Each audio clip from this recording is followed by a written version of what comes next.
It's another edition of Time About the Movies, and today we're taking a look at the films of August 6, 2004. Only 3 films to look at today, but we have a couple of notable films on this particular show. One is a film that I admire a lot. Another is a film that I would have liked if the ending wasn't terrible. And the last one is a film that I guess was trying to be the next Blair Witch Project. But we'll take a look as we go along here. And let's start off with easily the best movie of the entire week. And that is, of course, Tom Cruise and Jamie Foxx starring in Michael Mann's neo-noir action thriller, Collateral.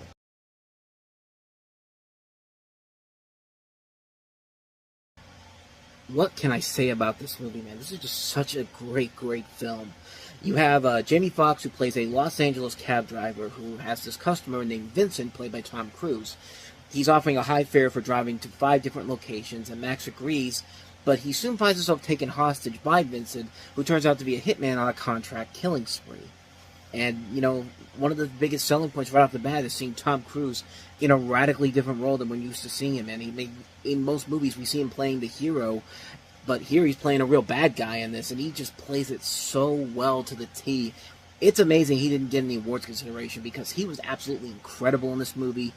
Jamie Foxx, I mean, this was the first movie from him where he kind of stepped out of the comedy territory and headed into more dramatic territory that he had very rarely had gone into. I think the last one he did was Any Given Sunday, but he might have been in Ali too. I can't remember for certain. I think he was in Ali as well, but this was a big year for him because it radically changed his career around, because after this, of course, he would do Ray, and he coincidentally got nominated for 2 Oscars for acting this year, including Best Actor for Ray, which he won, and Best Supporting Actor for this movie. And it's not hard to see why, man. He is fantastic in the movie. It's interesting because this movie had so many different people that could have made this movie so interesting in many different ways, shape, or form. Frank Darabont was attached at one point. They had Mimi Leder, who did Deep Impact. Janusz Kaminski, who did the cinematography for a lot of Steven Spielberg movies, including Schindler's List. Fernando Morales, who did City of God. And then they had people like Russell Crowe and Adam Sandler at one point attached to star in it. And keep in mind, this is back when Adam Sandler was still a comedy draw and very rarely made dramas, and would have a drama in this year. So this would have been really different if he had taken this, and that film ended up happening. But the film we get is a fantastic film. It's also the first film for Michael Mann who used this high-definition camera called a Viper Film Stream, which he would use later on in his next movie, Miami Vice. And some might say it doesn't look that great, but I think it looks pretty good for what it's trying to do. I mean, it feels like a real scenario here, like you're there when it actually happens. It doesn't feel like a normal movie where it feels like it's a regular cinematography in general. Like, it does feel like you're watching somebody filming this off of their phone, like what I'm doing right now. It has that type of a feel to it, but the tension is very good. You got a great cast. It also includes Mark Ruffalo, Peter Berg, Javier Bardem, Bruce McGill, Jada Pinkett Smith, who's fantastic in the movie. There's a great moment towards the end of the movie when the third act begins, where like Jamie Foxx is trying to warn her that Vincent is coming for her.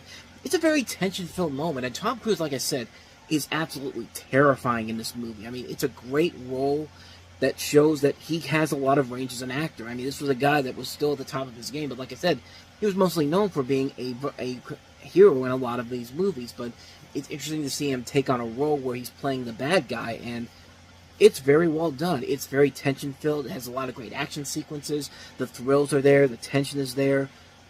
I mean, there's really not much more I can say about this movie that hasn't already been said already. It's a fantastic film. Easily one of the year's best movies. Easily one of Michael Mann's best movies. And he really needed it after he had a couple of movies that weren't really as successful. Ali was a good movie, but it definitely had a lot of notable flaws to it. But Insider wasn't that great. But Heat, I think, was still his masterpiece. And this is definitely a close second for his best film overall. It's a terrific film. I can't recommend it enough. If you have not seen Collateral, get off your ass and go see Collateral, because it's a film that definitely deserves your full attentions, and it's definitely worth it. So, with that said, let's go ahead and move on to the next movie, and that's Brittany Murphy, along with Holly Hunter and Ron Livingston, as well as Juliana Nicholson and Rashida Jones in early film roles in Little Black Book.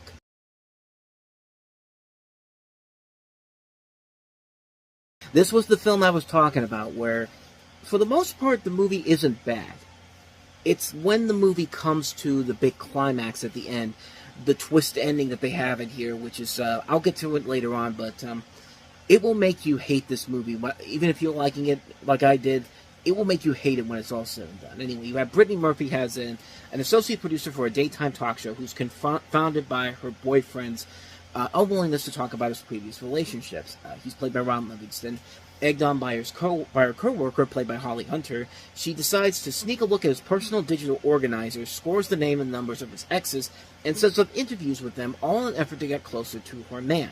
Her plan starts to unravel, however, when she becomes friends with one of the women involved. And, like I said, there's a lot of notable talent in this movie. Not just Brittany Murphy and Holly Hunter and Ron Livingston, but Kathy Bates, Stephen Tobolowsky, Juliana Nicholson, Rashida Jones, Josie Moran, Sharon Lawrence, Yvette Nicole Brown, Kevin Sussman, of course, from The Big Bang Theory. Who did he play? Stewart from The Big Bang Theory. He was also on Ugly Betty, too. I didn't know that.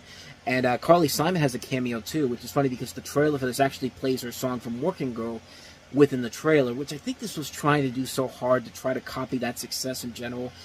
And like I said, for the most part, the movie isn't bad in general. It just really wasn't that funny in general. It was just kind of a film that's just very much one note and just feels like it's wasting a lot of its talent because there is a lot of really good talent in this movie. Like Brittany Murphy. I've talked about her long enough. I mean, I've seen her in movies where she can be really good as an actress.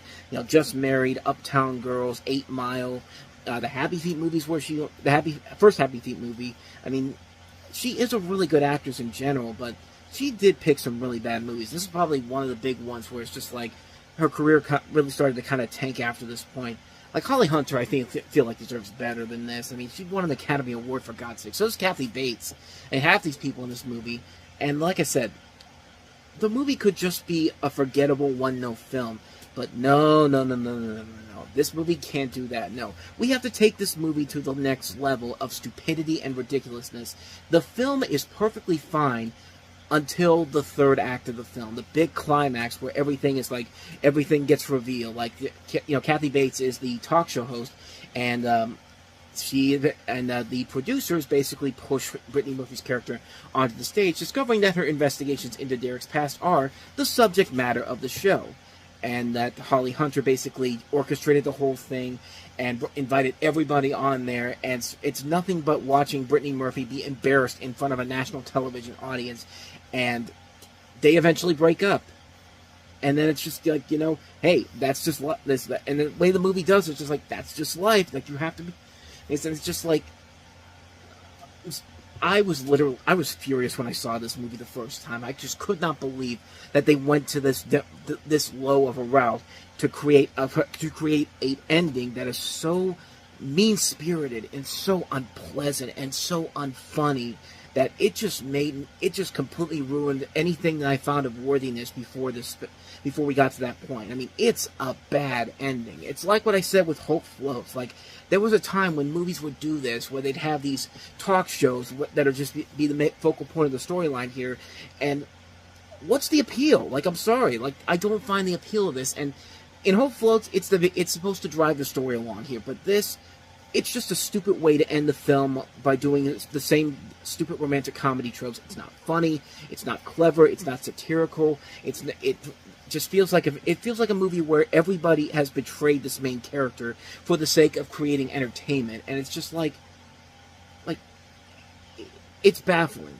It's absolutely baffling how bad this ending is. It really ruined any kind of enjoyment, anything I had that was seeming somewhat likable about this movie, took it completely out the window, and I was just kind of like, fuck this movie, man. Like, this is a movie that I hated so much. I really do hate this movie so much, specifically for how it ended, what that whole thing was building up towards. Like, it's despicable how bad this ending is, and how just tasteless, how pointless it is, how it's a complete betrayal of everything that had been built up for it. All of her friends in this bit is that she had before this, no, all out the window. Like she was a pawn. She was a pawn in something, and it's not funny, it's not clever, it's not hilarious. It's just like, no, she's supposed to sit there and just take it all in because, that's just the way of business, and it's just like, no. It's stupidity, it's a terrible way to end your movie. And these people who wrote and directed this movie have never made anything of noteworthiness whatsoever. This director has done nothing of noteworthiness, and this is probably his biggest movie in general because he's got a major studio behind him. And guess what? Hasn't done anything of noteworthiness since then. Did one other movie that went straight to DVD. These writers have never done anything of importance since then. Melissa Carter and Melissa Bell, like, I'm sorry, I hate this ending. I hate this ending so much. It ruined any kind of sense of anything that I could have found that was at least tolerable about this movie, and just threw it completely out the window. And it was just like, it's just such an inexcusable way to end a movie. I mean, I hate these type of movies. I hate these type of films where you take something that could have worked and was just barely chugging along, and then this happens, and then that train was just immediately falling off the cliff and just crashing into the ravine. It's like in Back to the Future Part 3. The movie was just coasting along on the train, and then as soon as the DeLorean went back in time, and the third act comes up, the train goes up. That's when the train goes off the cliff and just explodes, and just there's nothing of value left to it afterwards. I mean, yeah, congratulations. You just wasted everybody's hour and a half by just doing that. It's just, I mean, it's just absolutely horrible. Horrible. Like, it's amazing how much of a 360 turn this movie takes in just the last 30 minutes. It's, like, I really don't have any other words to say about it. Like, I feel like Madeline Kahn in the movie Clue, you know, when she's like, I hated her so much, and she just kept going like flames on the side of my face, like she's so flabbergasted and so mad and just can't get the words out. That's how I feel about this whole movie in general. Like, it started off just barely chugging along, and then falls off the cliff after is in the final 30 minutes, and just everything that was of value beforehand is just gone at this point. This is absolutely one of the worst movies I've ever seen. It's amazing this wasn't in my top 30 worst movies list, but I checked, and no, it's pretty much up there. But yeah, it's definitely one of the worst comedies I've ever seen. One of the worst movies I've ever seen. Bar none. I absolutely hate this movie so much. Bar none. So yeah, that is a Little Black Book. So let's go ahead and get to the third film in the sandwich, where we've got two really good movies and then the piece of shit that's Little Black Book. Here's Open Water.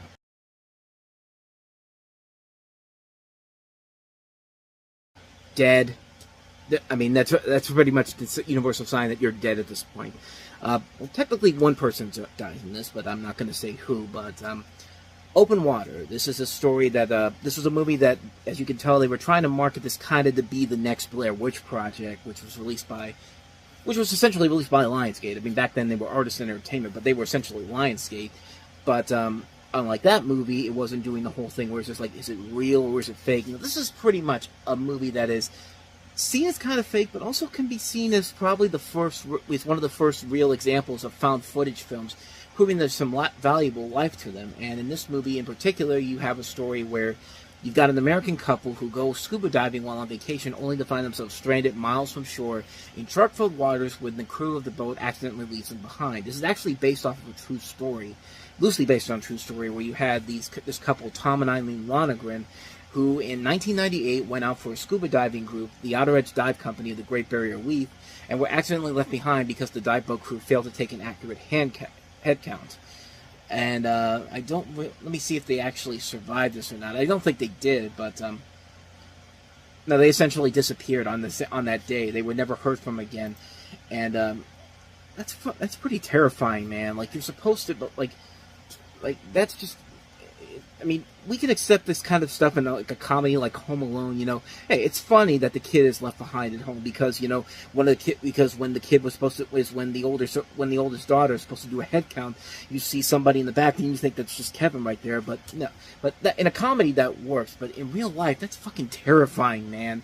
And like, it's just, I mean, that's the beauty of this movie, man. Like, it's just a terrifying experience. Like, it's like a nightmare you're watching when you watch this movie for the first time, because keep in mind, this is back when no one had cell phones. This is back when nobody had any way to like connect. Well, nobody had cell phones that could actually work in water, is what I'm trying to say. We did have cell phones, but they were certainly not like the ones we have now. But they are much different. But I mean, these were ones where you can't use them in water because they'll get wet and they don't usually work. And yeah, so they're pretty much stuck there, and they have no idea if they're going to survive this whole thing. And yeah, when you're stuck in shark-infested waters with a thunderstorm with thunderstorms that keep coming up, and it's dark and you have no idea what's literally around you, that is indeed legitimately terrifying. It's like, it's a really good movie that really is something that does keep you on the edge of your seat. Like, you're trying to figure out what's going to happen with these two people, and like I said, one of them dies, but it's just, yeah, it's very tense and terrifying at times. Like, it really does get scary when you're watching this and they're saying there's something around my leg. It's just like, what the hell is it? Like, what the hell is it? Like you'd be like that too if you were in that situation in general. And it's just, it really is an intense, terrifying film. It did manage to work as well as it did with this first film. Of course, they had to ruin it because it was a big success, and as soon as Lionsgate saw that, you know what they said?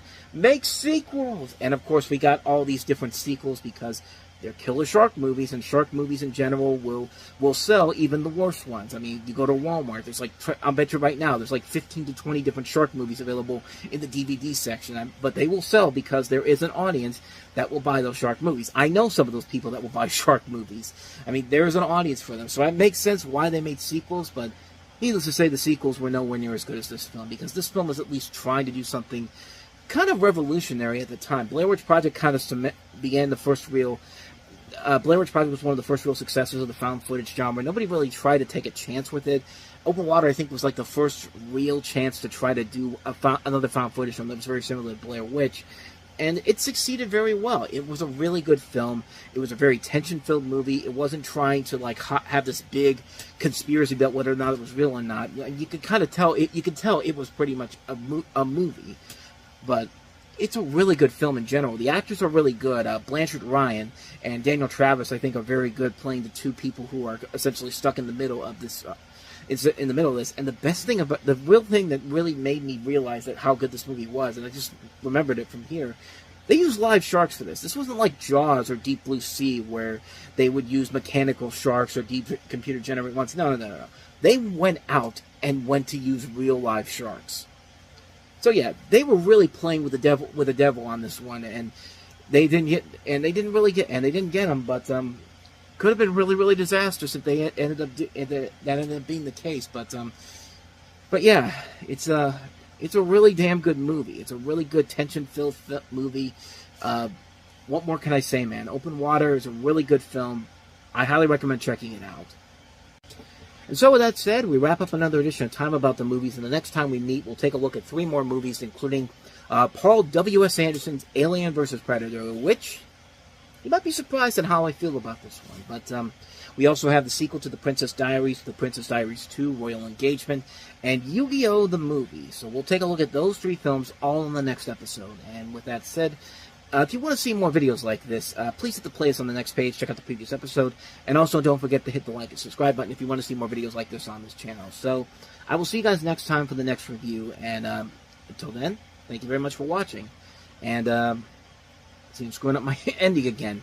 Until next time, take care. Good night, everyone.